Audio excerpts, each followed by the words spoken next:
Canadian still, Wow. because the Mariners lost to the Blue Jays. So a little bit bitter about that. I'll try not to hold it against you. If you know, you know. If you don't worry about it. So I was a pastor before I was a professor. I was pastoring in Seattle before I came here. But this is now my 3rd year here at Vernon. And so I've been loving the winters of Alberta, to be honest. I've been getting used to the winters in Alberta, I'll say that. But if you're new here, you'll find out.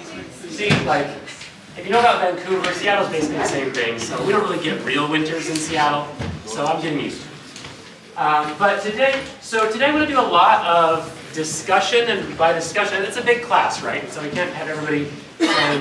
And so there'll be a fair few times where I'm going to ask you to talk to the person next to you, right? Groups of 2, groups of 3. But I need your help with this, because once you start talking, it's going to be hard for me to get your attention again. It's a big class, right? And so if you see me raise my hand, it's like, okay, you're done talking, now look at me again. Fair enough? And so when I have discussions going on, just keep kind of one eye on me. When you see me raise my hand, it's like, okay, time to be done discussing, time for me to talk again. Fair?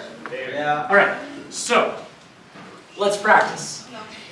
Because I want to start off with something. I'm going to give you a sentence, and I want you to talk to the person next to you, again, group of 2, group of 3, on whether or not you agree with it, whether you disagree with it, or whether you would change it. Okay, so here's the sentence. Spirituality is important to be a complete person. Agree, disagree, discuss. Turn to someone next to you, say what you think.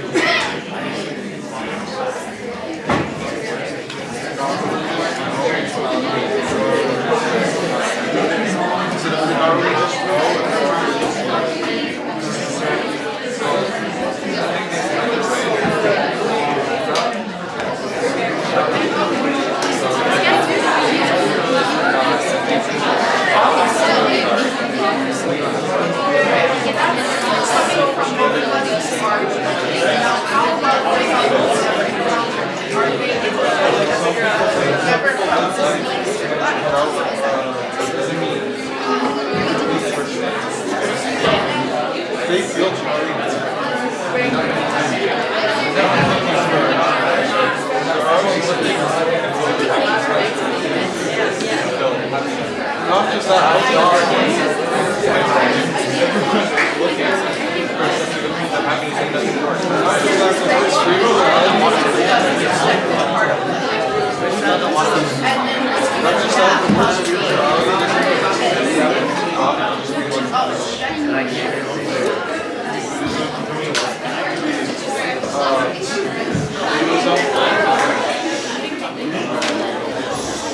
Alright.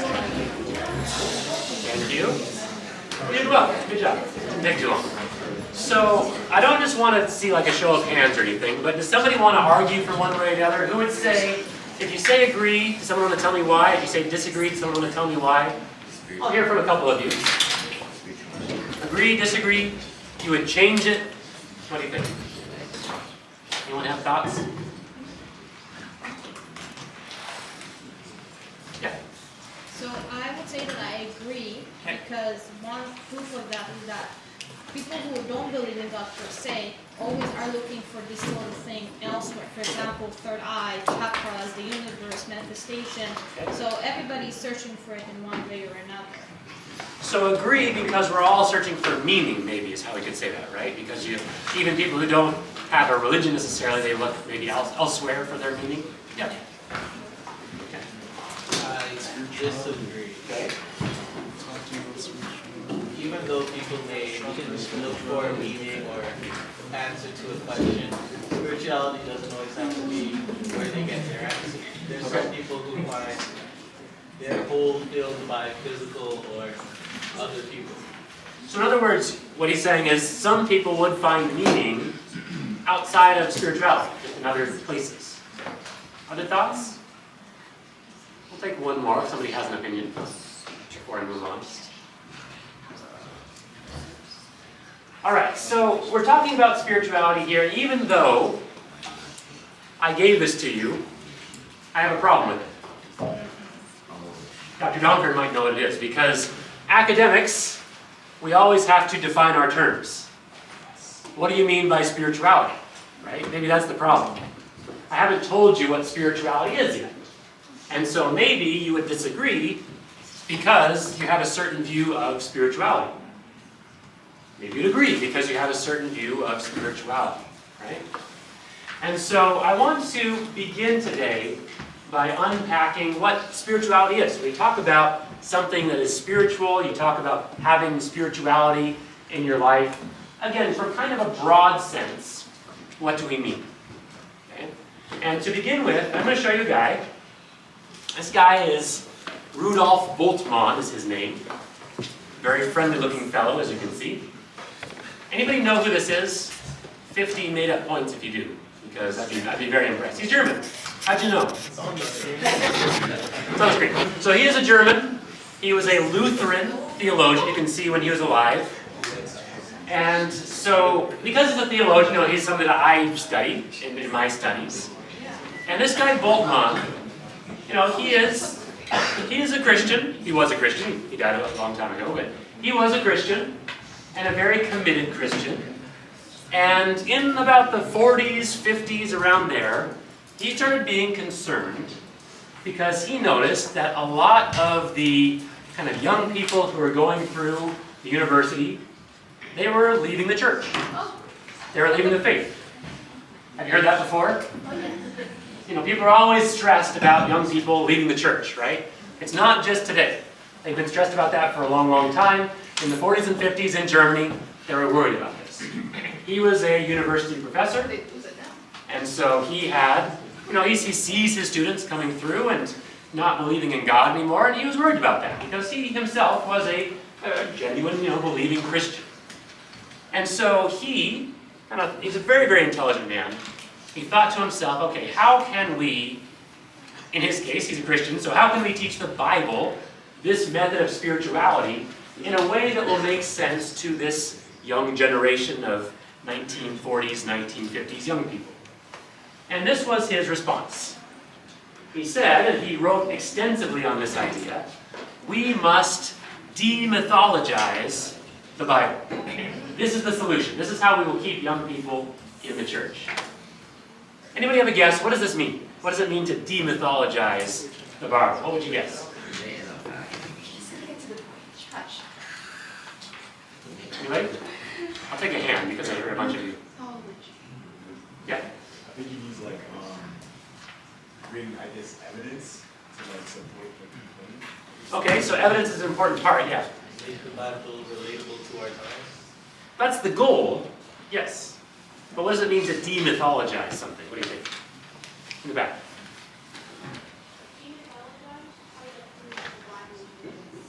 You need proofs, okay? It sounds less intense in German, actually. In English, a myth sounds, it's not true, it's bad. Whereas in German, it's not quite so bad, and this is a German guy. But basically, here's his thought. He said, we, in the 40s and 50s, we have science now. We have come to understand the universe. We understand nature. And so anything in the Bible that does not meet our understanding of nature and of science, we need to toss it out. Because that's why people can't believe in it, right? That's what he thought, is that all of these young people, they are encountering science, they're encountering the Bible, they see a disconnect. And so what we need to do is take away all that supernatural stuff from the Bible. If we do that, then the young people will stay in church. Okay? And so, of course, he's a very academic person. He writes this in a very academic, scholarly way, but that's basically his point, is that we need to, when we teach, when we preach, we need to remove all of the non-scientific stuff from the Bible, because it is science that the world believes in. And so I have a question for you, and this is another one that you can discuss together. Okay, so let's say we did this. If you remove the supernatural from the Bible, what is left? Now I realize that some of you know more about the Bible than others, and so you can lean on people who maybe know more if you're not quite as familiar. But I want you to discuss this. So I'll give you a few more minutes. Again, groups of 2, groups of 3. if you remove the supernatural, if you demythologize the Bible, what's left? Go ahead and discuss. Alright, so that's basically like saying you're removing Jesus from the story. Jesus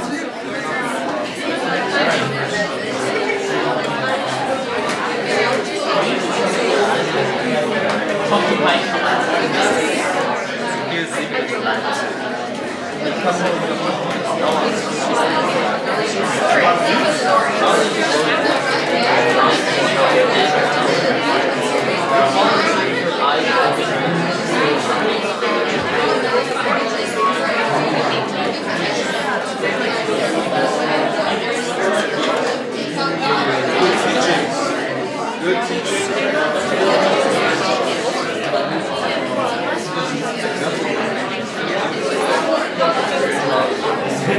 Well, I'm talking about like, nice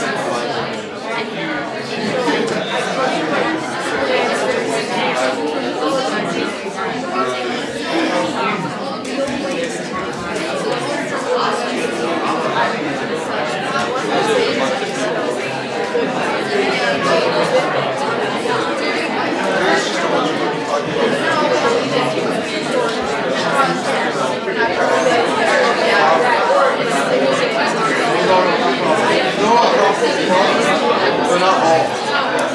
Like if you're very small, you're very short. Like it would just be like a book of good advice. Yeah, that's it. Absolutely. It's the first five. Genesis, Exodus, Leviticus, Numbers, Deuteronomy.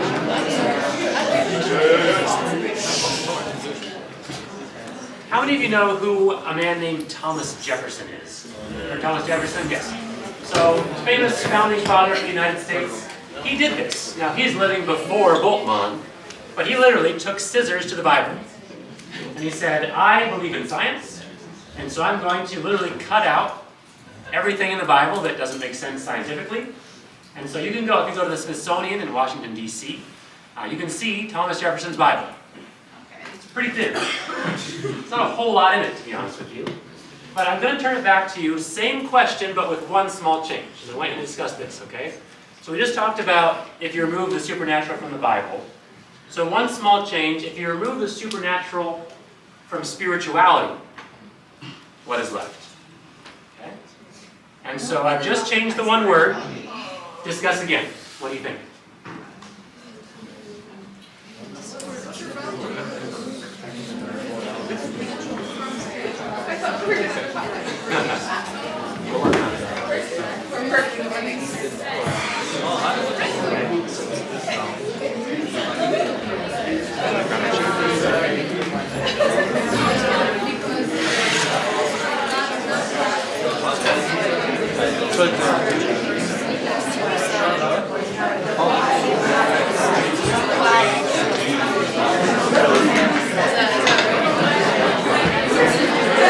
That's the most I can get right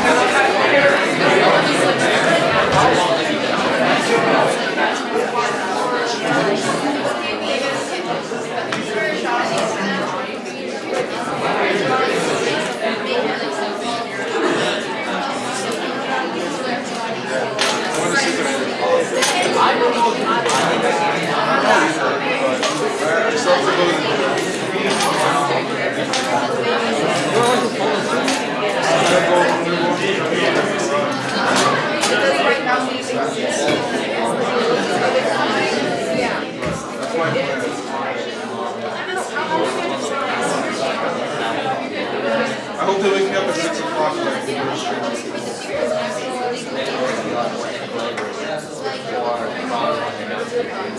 Not much.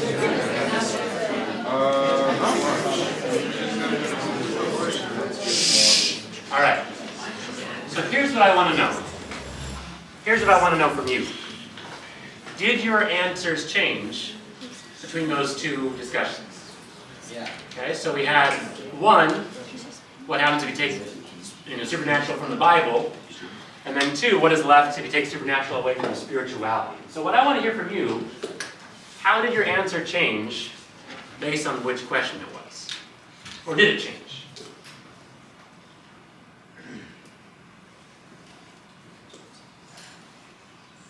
Okay. I think to answer that question, you have to define what spirituality is. Right. Yeah. So how do you define it? I did. Fair enough. Fair enough. Yeah. Dominic? There's a lot more in the Bible. Like there's a lot of history and culture. Okay. So there's more to the Bible than usually supernatural that's left over. Okay. So would you say those things that are historical are not spiritual? But they aren't inherently. Not inherently spiritual. Okay. So if you didn't hear what she said that in the Bible there's like history, there's a bunch of names, there's like laws, and you could maybe take supernatural stuff away and still have a lot of that history. And so my question was, okay, but is that spiritual still? Yes or no, right? So, other thoughts? Now I realize I'm being intentionally cagey by not defining spirituality for you. I kind of want to hear how you're unpacking this, right? And so I know I'm making you think after 4 p.m. on a Tuesday, which is punishable by death, surely. But, let's give it a try. Any other thoughts? What's the difference between Bible and spirituality? Yeah, In my mind, when I hear taking away the supernatural from spirituality, you're left with condemnation. okay. Because part of the ability to keep the law is Christ with you. Okay. And that is the spiritual mystery. Sure, yeah. Thinking like a theologian.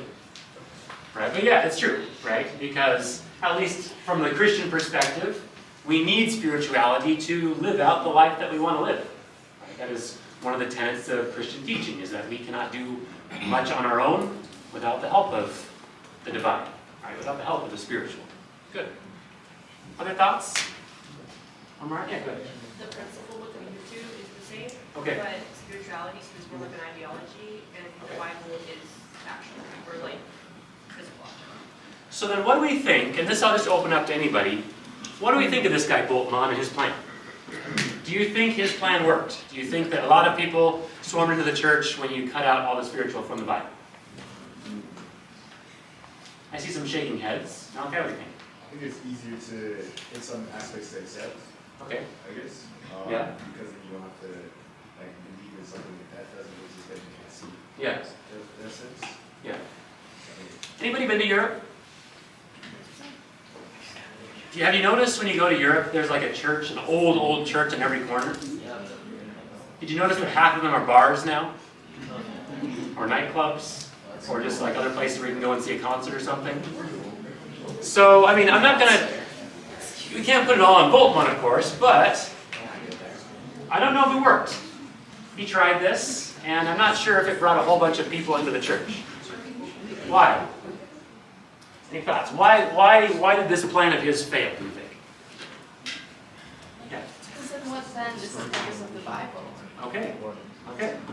So if we come to the Bible for spirituality, to kind of connect with something bigger than us, to connect to the divine, and then we take away all that spirituality and divine stuff, what's left? Why even bother?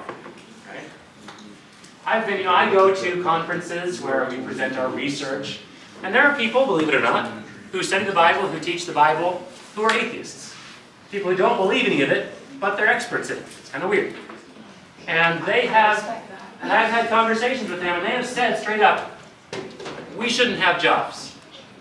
Because why are we teaching what is not true? They think this, right? And that's kind of the point, is if you are taking away a bunch of stuff from the Bible, why even read it? If it's not true. And so I'm going to put up, I've delayed this long enough, let me give you a suggestion, okay? A suggestion that starts to get at what spirituality is, and we'll see what you think. Okay, so here's my suggestion. Spirituality implies there are things in our world we do not understand, but that we can connect to. Because what I would say is that if we can understand everything, that's science, not spirituality. That's my suggestion. Nothing wrong with science, Dr. Donko. But spirituality is acknowledging that there are things that we as humans still don't understand. And not only is there something, but that second part is important because we have some way to connect to it. And I would say that most religions of the world, that is what they're trying to do. They're trying to help people, us, connect with that which we do not fully understand. What do you think?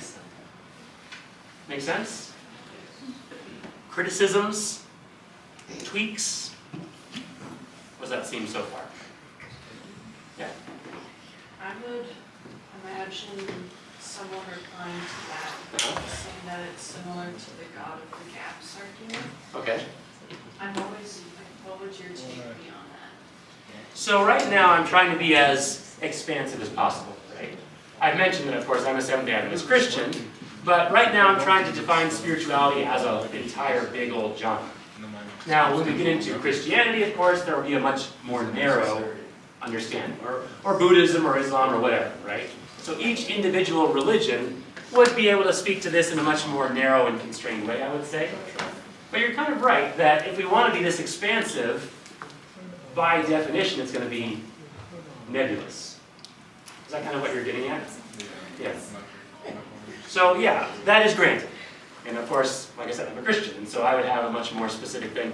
But just to start off with, just as spirituality as a whole, I think this gets at it. Any other thoughts?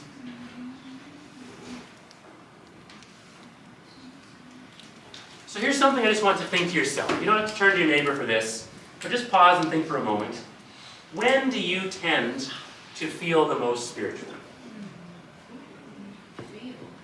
When do you tend to feel the most spiritual? Is it out in nature, listening to music, reading the Bible or some kind of sacred text, church? If it's church, when in church, right? Is it during the song service, the praise and worship time, the sermon?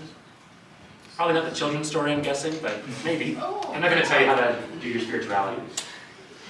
When do you tend to feel the most spiritual? So take a minute. I'm not going to ask you to tell me, but I want you to raise your hand if you have something in your mind. You have an idea of the times when you tend to feel the most spiritual? You know, how do you feel it? Do we? We do. Like, what if that's just like a random feeling? When do those feelings tend to happen? But then what if it's related to other things outside of spirituality? Is there a pattern? You don't have to tell me. Just think about it. Think about it. So, here's what I want to. So, we're kind of narrowing down into Christianity here because this book that I'm going to show you, this is a book written by Christians. A guy named Christian Schwartz. He's more modern. He's not a German Lutheran theologian. If you've heard of natural church development, there's a whole series about how churches can grow and stuff like this. But in this book, he talks about 3 different types of spirituality, and what it's the thesis, so to speak, is that people tend to experience spirituality in different ways, and that your personality tends to make you more prone to one or the other. Now, I'm going to show you the 3 categories, and it's not saying that you're only one, you're only the other. There's a mix, of course. But it talks about how people tend to, he gives them colors, green, red, blue. But basically the green spiritual people tend to experience spirituality through creation. And that can be through nature, it can be through people. It can be through helping others. Right? That would be green spirituality. It can be through taking a nice nature walk. That would be green spirituality. In other words, interacting some way with the external world, whether it's people, animals, landscapes, whatever, that you tend to feel spirituality that way. And so doing works, right, actually going out volunteering, helping people, going to the food kitchen, right, when you feel the most fulfilled spiritually, doing those kinds of volunteer activities, you're more of a green spiritual person. That's what the book would say. The red spirituality, that tends to be more logic, right? You're reading the Bible or other sacred texts. You're understanding theology, right? You're listening to a sermon. These kinds of things, a little bit more mental, right? Obviously, you're thinking about it logically, but it's when those connections are made, right? When the preacher makes this really beautiful connection from Scripture, and that just kind of wakes up your mind and you're kind of silently singing praises to yourself. That's more of a red spirituality, a logical spirituality, one based on the Word. And then blue tends to be a little bit more feelings-based, right? Being full of the Spirit, singing tends to connect you more with your emotional side. So singing, praising, music tend to go into the blue category as well. And you see down here, this is not saying that if you're green, you're automatically liberal. If you're red, you're automatically evangelical. But there are traditions that tend to focus some more than others. And so the liberal wing of Christianity tends to focus a lot on serving people. Tends to focus on, creationism, taking care of the environment and stuff like that. And so we do see a stronger emphasis on green spirituality in the more liberal kind of religions. Whereas evangelical Christians tend to focus more on the Word, on the sermons, on the logic of it, right? And then the charismatics or the Pentecostals, they tend to focus more on the feelings of it. Now again, I'm not saying that if you like feelings, you're a Pentecostal. But there are certain groups that tend to focus on one over the other.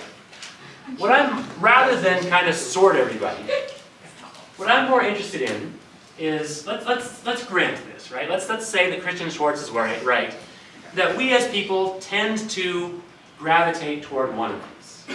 Maybe we can appreciate all of them, but as we encounter spirituality, we tend to more often come to, the helping people, or the study, or the singing and praise, right? Let me ask you this, and this one I will have you turn to your neighbor, and I want you to discuss this. What might each color think about the others? What does a green spiritual person think about a red spiritual person? What does a blue think about a red? What does a red think about a blue? Okay, so take a few moments, unpack with your partner. What do these different people think about the others?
Blue's my favorite color.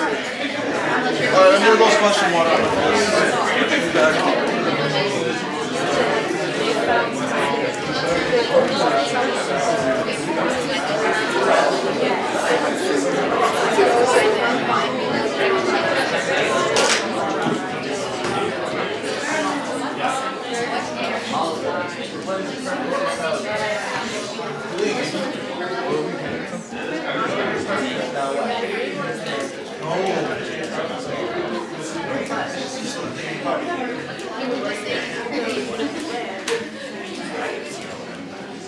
So, from what little you know about me, I was a pastor.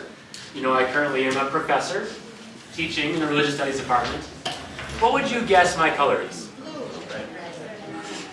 Red, right? Because I'm a professor, right? We think logically, we research. Professors tend to be red. We like to analyze texts and be logical about things. So while I love a song just like anybody else, I love going out in nature too, but at my core, I most often kind of commune with the divine, if I can use that term, in a red way. Through logic, through study. Yeah. Isn't being a professor how you work and show your spirituality to others? But I've chosen that life, right? if it was crushing my soul to be logical, I probably wouldn't be a professor. That's the point, right? I want to be here. And so, I'm a red, but, I appreciate the greens and blues. And so let me just ask, if you had to put yourself into one of these categories, acknowledging that there's good things about all of them, how many of you would say, I'm a green? I like nature, I like helping people, that's where I connect the most to spirituality. A few? Okay, yeah. How many would say you're a red? More logical, study, sermons, that kind of thing? Yeah? How about a blue?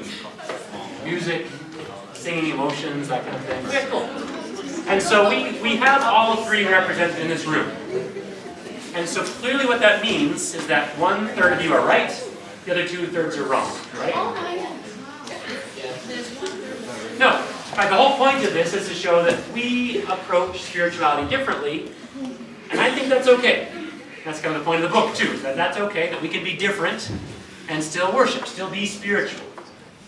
But we know that there are conflicts sometimes. And so what does a green person think of a red person? That they are doing.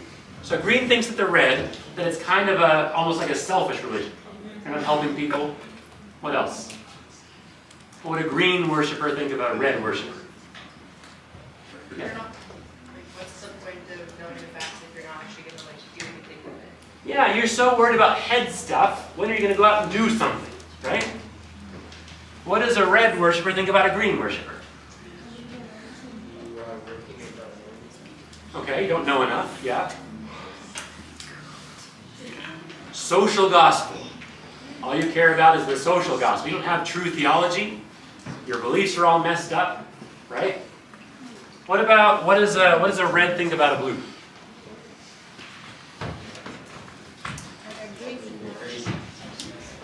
Let me see hands. I hear people saying stuff. I don't know who's talking. What does a red spirituality person think of a blue spirituality person? Nothing. I think they would look at them like more like I feel like they would kind of like look down a little bit. Yeah. In certain ways, it's like their spirituality. Well, that's not that's like that like this don't make sense to like. Okay, so you think, yeah, the reds would look down on the blues because their beliefs aren't grounded, just based on emotions and stuff like this, and how can you have a faith that's emotional? Yeah. That's true. How about the other way? What does a blue think of a red?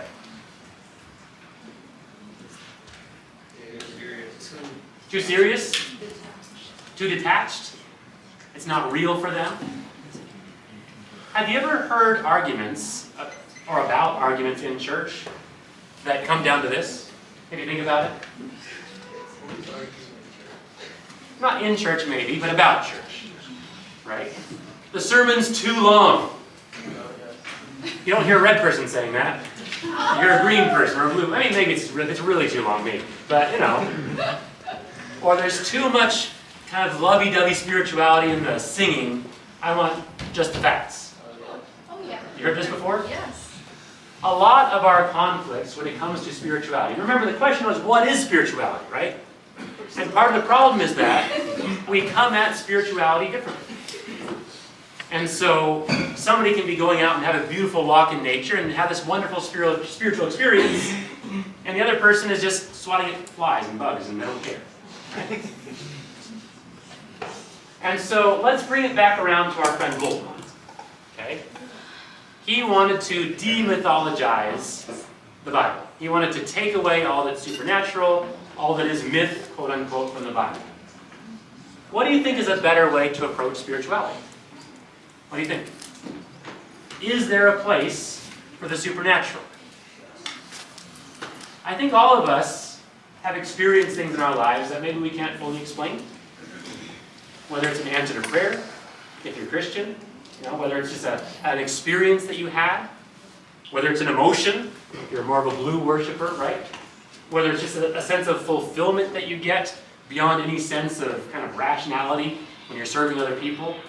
We all experience this deeper sense of fulfillment when we connect to something bigger. And so,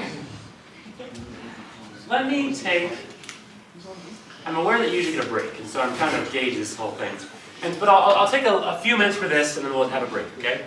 And so just take a few minutes, one more time, talk to the person next to you. Based on this, how would you define spirituality? How would you define it? I want to hear it. Okay? And so take a few minutes, talk to each other. How would you define spirituality? I'll give you a few minutes and you take a break.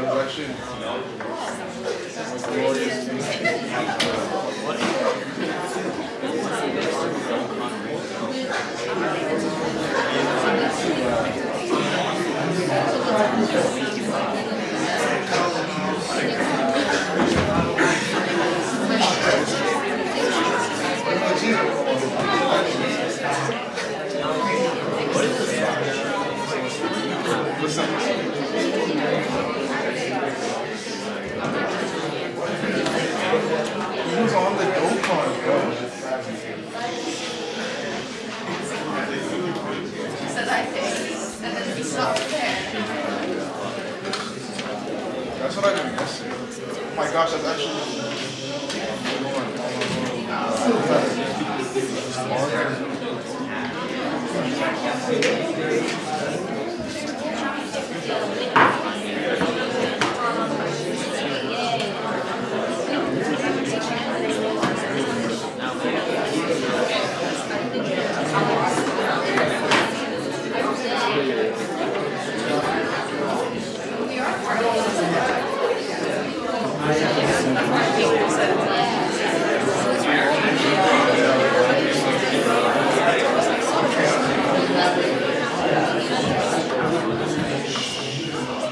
All right. So again, I'm giving you kind of the non-denominational version for this first half. We'll talk a little bit more about Bible-y stuff in the second half. But this is how I would say it. How I'll rephrase it. Because what I said before I think is good. But I would also say that spirituality is how we, as humans, connect to something bigger than us. How we, as humans, connect to something bigger than us. And of course, there's a million ways you could define that, right? And we have different religions that define it in different ways. But as a just core concept, when we talk about spirituality, how do we connect outside of ourselves to something bigger? Okay? And so we'll stop there. I'll give you 5 minutes, so I want you back at 5 o'clock. And then we'll talk about a little bit more specific to Christianity. But we'll talk about how we can connect to God. So take 5 minutes, be back at 5 o'clock. Yes. When I feel the need. And not voices. After you get everything on sale after Black Friday. Ah, there you go. So Black Friday, you get all the deals, and then you can yes. When you start feeling the Christmas spirit. So like July? Yeah. I respect that. So yeah. September, okay. Yeah, good. So I remember when I was growing up, like I said, in America. So after Thanksgiving, it was our tradition, we'd pull out the Christmas stuff, and my mom would have these big, like, plastic Tupperware style boxes, and that is where Christmas lived, right? You have the boxes, all of Christmas is in these 4, 5, 6, I don't remember how many, big tubs of Christmas. And so you bring them out, and out comes Christmas, right? You got the decorations up, you have the lights up, all of these things. After New Year's or whatever, all of these things would be taken down, and they would go back into those Christmas boxes. And it's kind of this weird thing. It's like this whole holiday in a box, right? This whole Christmas spirit, this whole decoration, this whole season, just in these couple of boxes. I bring this up because I think, and I've noticed, that it has been the tendency among many religions to put our different parts of ourselves into boxes. We have the student box, where I'm going to act this way while I'm in class. We have the friend box, we have the boyfriend-girlfriend box, we have the Christian box, right? We have these boxes, these different parts of our lives. And to a certain extent, that's good, right? You are supposed to act one way in class compared to how you act with your family and your friends. That's normal. But what I would say is that if spirituality really is how we connect to something bigger than us, I don't know if it should be put in a box. To me, I would say that spirituality should be bigger than that. It should affect all of our lives. And so what I want to talk about in the second half here is this concept holistic spirituality in the New Testament. I'm a New Testament guy, it's what I teach, and so that's kind of the way I think. And so, holistic spirituality, meaning spirituality that touches different parts of our lives, right? A spirituality that affects how you are as a student. It affects how you are as a sibling, right? It affects how you are as a friend. And so the spirituality that kind of breaks out of that box and becomes just a general, integrated part of who you are. And so like I said, I'm going to talk about holistic spirituality in the New Testament. And so for those of you who can remember, who is in charge, what is the government during New Testament times? Rome. Yep, these guys. And so during the New Testament times, during the life of Jesus, like with Paul and Peter and all these people we read about in the New Testament, Rome is in charge. And Rome kind of just stole their whole civilization from the Greeks. You know, when they conquered Greece, they took the same gods, they took a lot of the same traditions, and they took a lot of the same values from the Greeks.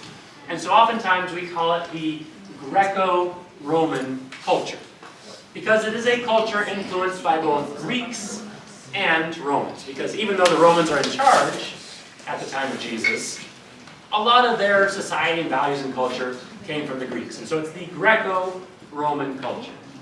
And so the Greco-Roman religion, this is a mock-up of what a temple of Zeus would have looked like. And if you think about it, we have certain preconceptions about what religion is like that are actually very different from the religions of the past.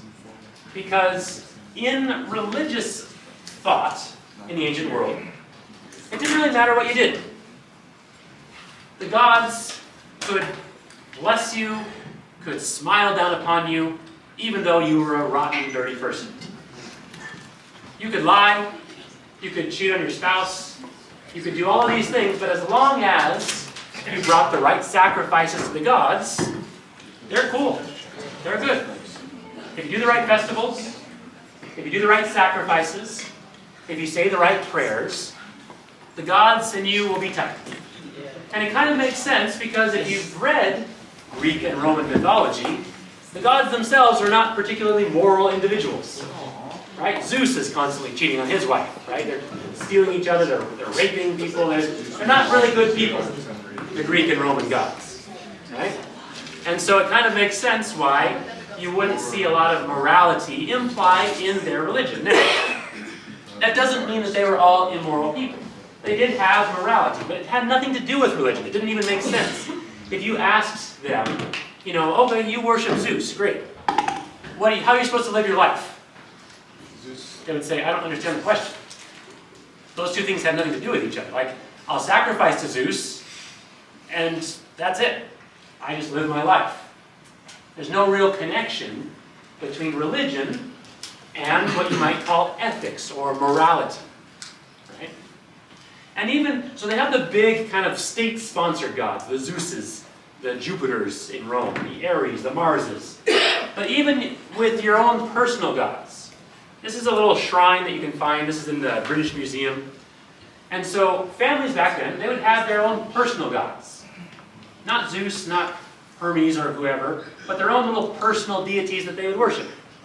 But it's kind of the same thing. You'd light some incense to them. You might say a prayer to them. And the hope is that they would bless you, that they would, give a good crop to your farms, that they would help your daughter marry a good man. Just little things like this, that they would help you. But they didn't really care about your morality either. And so, let me ask you this. And I'll have you do partners again, so you discuss this. What are the pros and cons of separating ethics from religion or spirituality? This is the way they lived, right? For them, it was completely separate. Two different boxes. And so I want you to discuss, are there some pros to that? Is there some advantages to that approach? What are some cons? Okay, I'll give you a few minutes. Discuss with someone next to you. What do you think?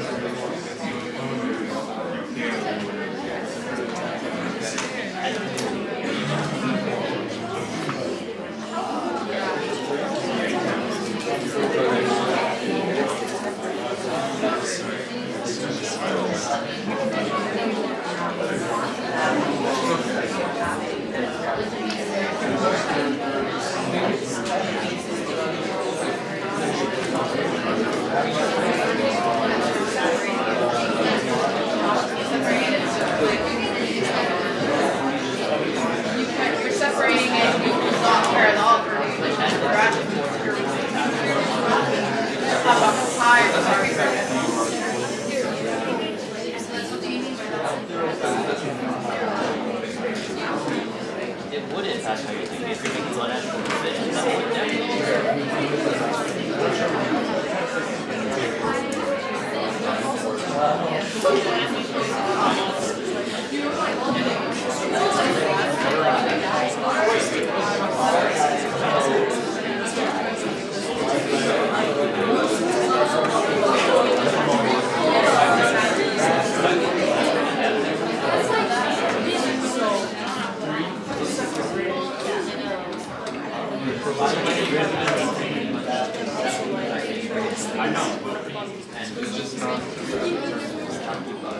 All right. So let me hear from you. A few thoughts. So we'll start with pros. Do you see some actual advantages for religion not being connected to ethics or morality? Do you see some advantages to the Greco-Roman way? What do you think? Okay. In my aspect, you would say that like separating it, make it so like if someone said, "Oh my God, you need to," so you would have like Yeah. it's separating from that, like depending on Okay. the idea. Yeah. So some freedom, maybe more freedom in that case. Other thoughts? Some advantages? Yeah. I don't know if it's like a complete thought or not, but in my head, the separation would take away the possibility for atrocities to be done in the name Okay. of. Yeah. So like we have different atrocities that some people use as an excuse Okay. to condemn. Yeah, so there's a connection, right? When somebody does something terrible and you find out they're a Christian or a Muslim or whatever, you kind of tie that religion to what they did. And that, makes that religion look bad if they do something wrong, right? And so there's that, yeah. Also a lot of guilt, right? If you connect religion and morality, a lot of guilt can come from that. What about some disadvantages? What are some cons for the separation?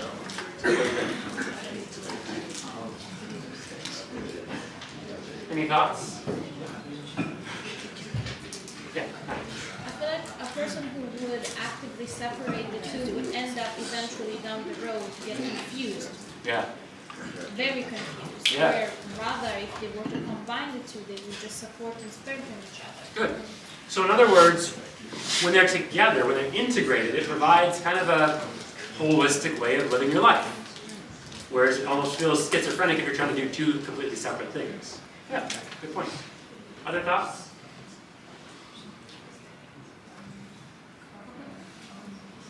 I see somebody point. Okay, go ahead. Yeah. Having like your spirituality connected to your ethics can create a basis for other people that believe the same thing as you. Great. So it's good on a social level. Yeah, very good, very good. So when we move to, of course, I'm talking about the Greco-Roman culture. That is the ruling party, so to speak. But Jesus and Peter and Paul and most of the people in the New Testament, before they became Christian, they were Jewish, right? And so I'm saying Jewish religion rather than Judaism, because modern Judaism, that is something different than what was practiced 2,000 years ago. For one thing, 2,000 years ago, there was a temple. You'd go and you would sacrifice to. And they don't do that today. Of course, there's synagogues, but so there is a difference. So I want to talk about Jewish religion, that they were much more integrated. Right? When you read what we call the Old Testament, what they would call the Hebrew Bible, there's a lot of laws. There's a lot of ways that you practice your religion. And it wasn't just worshiping God and sacrificing. It was also how you live, right? How you treat other people. Even if you take away the entire New Testament and just have the Old Testament also says, love your neighbor as yourself. Right? It's there in Leviticus. It does say, love the Lord your God with all your heart, soul, and mind. That is in Deuteronomy. And so there are these teachings in the Hebrew Bible, in the Old Testament, that kind of set Jewish religion apart from the Greco-Roman religion, because they believed that worshiping God also involved how you relate to other people. And that is something that Christians believed as well, that Jesus takes up and kind of expands upon. And so, just for a moment, I want to come back to this idea of the boxes, right? The segregating different parts of your lives. The Greco-Romans did it. The Jewish religion was much more integrated, where how you lived was directly connected to your spirituality. But there are many, many times in the New Testament, in Jesus' life, where he seemed to take great pleasure in breaking out of the boxes that people had for him. And so, the story, I love this painting. This is a story of the painting of the story of Jesus calming the sea. Right? When Jesus and his disciples are out on the Sea of Galilee, really rough, a terrible storm comes up. And the people in the boat are fishermen. They know this sea very, very well. They know how to sail very, very well. And yet, this storm is so intense that they are afraid. The Bible says this. They're very afraid. And Jesus is not afraid. He is sleeping in the boat, but they are. And if you think about it, that should make everybody else more afraid, because if the experts are afraid, that's a big deal. Right? If you fly and you feel some turbulence, you can feel kind of afraid, but you trust that the pilot up there knows what they're doing. But if the pilot gets on the radio and says, "Guy, I'm really freaked out," now you're worried. Because the guy who's supposed to be in charge, he's afraid. The disciples, the experts on the sea, they're worried. Okay? And so they wake Jesus up. And they say, "Jesus, don't you care if we die? We're about to drown here." And Jesus, says his famous "peace be still" line, and the sea calms. And here's the interesting part. This is why I bring up this story. The Bible says, in the Gospel of Mark, it's in Greek, it's ephobetheson phobon mega. It means they feared a fear greatly. Basically what it's saying in the original language is that after Jesus calms the sea, they are more afraid than when the storm was raging. Why? Why do you think they would be even more afraid after the sea becomes calm? Yeah. We saw something supernatural. Because they saw something that did not fit in their box. They saw something that did not make sense in their world. Right? They've seen a lot of miracles before. They've seen Jesus heal people, cast out demons, do all kinds of crazy things. But when they're on the sea, they're like, "All right, Jesus, you can sleep. We got this. This is our area of expertise." Right? And then Jesus gets up and he does something in their world, in their sphere of expertise, that they never thought possible. And so that makes them even more afraid. And I love that illustration because it shows that Jesus doesn't do very well in a box. Right? We try to segregate. We try to have a spiritual side and a friend side and a student side. But Jesus isn't really about that. He wants to be part of all of us. That's why I talked about holistic New Testament spirituality. Because the fact is, even people who go to church every week, they still tend to compartmentalize. Right? We act one day in church, and then we act something different when we're outside of church. And so Jesus, in both his actions and in his teachings, over and over was trying to say, I am supposed to be part of your entire life, not just a part of it. And so he does stuff like this. Matthew chapter 5 through 7, he has this Sermon on the Mount, which is essentially how to do this, right? How to live in an integrated way. If you're going to be spiritual, if you're going to follow Jesus, here's how your life shows that emphasis on spirituality. And so he says stuff like this. I say to you, love your enemies and pray for those who persecute you. And so it brings up this question, right? How should spirituality affect how we treat people? Again, comparing and contrasting with the religion of the time, the Greco-Roman world, they would say it doesn't. There's no connection. You just do what you want as long as you make the right sacrifices, say the right prayers. But Jesus is saying true spirituality, right? True religion is holistic. It affects everything that we do, including how we treat each other. And others, we've heard these, many of us. Take care not to practice your righteousness in the sight of people, to be noticed by them. He's saying we don't do these things to make people like us. That's a different box, right? That's our popularity box. That's not the point. We do these things because we want to be holistic, integrated people. We He says, no one can serve two masters, for either he will hate the one and love the other, he'll devote to one and despise the other. You cannot serve God well. And so he's saying, even your money can't be in its own box, right? Jesus needs to go into that box too. And spirituality, religion, however you want to call it, it connects the entire part of us, including even how we spend our money. And so, this is not the Sermon on the Mount, but he sums it up this way. If you love me, you will keep my commandments. And in saying that, what he's saying is that I've told you how to live because I love you. That's what Jesus is saying. And so because I love you, I've instructed you this way. And so we then try to do likewise. And so what I'm saying, and I have one more activity for you that will take about 10 minutes, and then we'll be done. But what I'm saying to you is that spirituality was never meant to be just a part of who we are. Right? It's supposed to inform all of who we are. Now, of course, I've said it several times, I'm a Seventh-day Adventist Christian.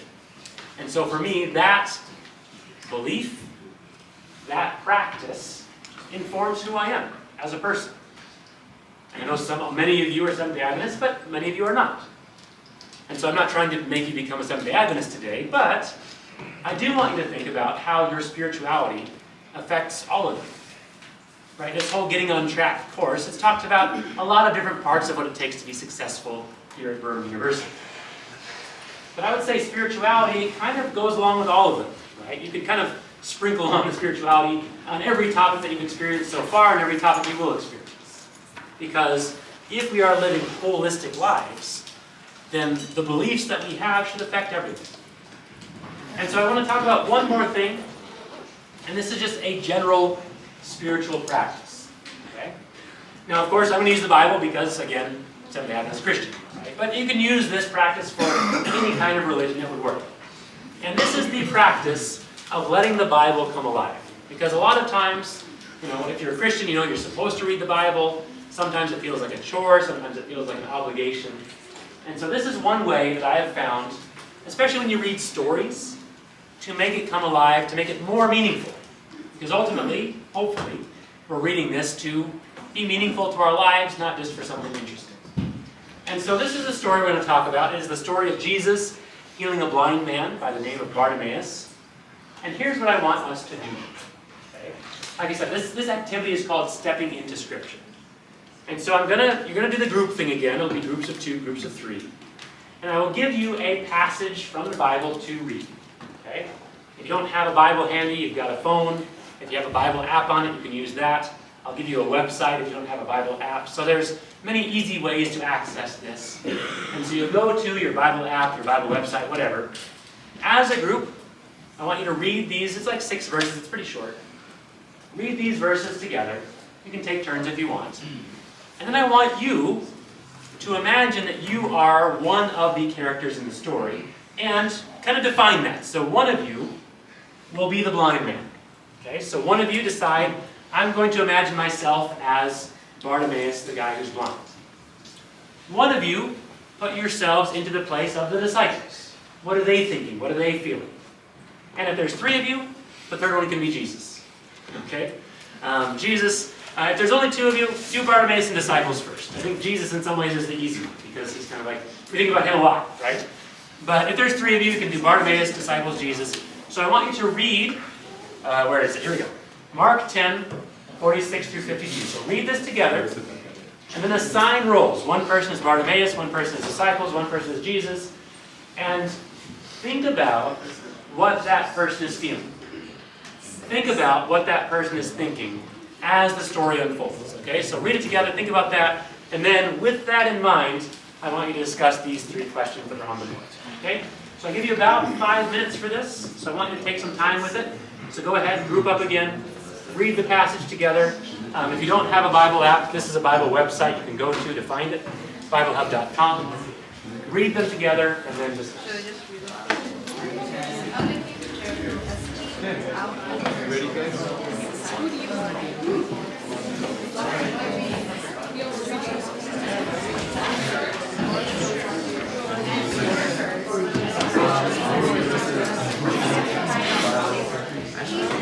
Son of David,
So one of the meaningful things that we can do when we read the Bible is to consider these people to be real people, right? What would it be like to be this person, to experience this thing? It helps us to kind of see the Bible in a new way, I think, to put ourselves into the shoes of Bartimaeus, or even into the shoes of Jesus as he's experiencing all this. Any thoughts, anything that came up as you were discussing that you want to share? want something, just ask. Yeah, don't be afraid to ask. Yeah. Bartimaeus, he knew that Jesus was near and he wanted to be healed, and so he wasn't afraid. Good. Other thoughts? So there is some irony in me saying this because I am a professor who teaches the Bible as a subject. But the Bible was never meant to be studied as a subject. It is meant to change your life, right? It is meant to affect how we live, how we understand God and spirituality. It is meant to change us. And so I invite you, whether you're a Christian, if you're a Muslim, read the Quran this way. If you're Buddhist, whatever your religion happens to be, when we encounter these sacred texts, don't just read them for information. Read them for integration. Read them to see how can this affect me in my whole life. Because when it comes to being a spiritual person, it needs to be a holistic spirituality. Something that affects not just my beliefs, but also my actions, right? But also how I treat other people. Even how I study for my classes, how I manage my money. And so that's just what I want to leave you with, is to allow spirituality, in whatever form that comes to you, to be something that affects all of you. Don't just put it in a box. Okay? I think I've been given permission to just dismiss. Right? There's nothing else. So don't, remember to check in.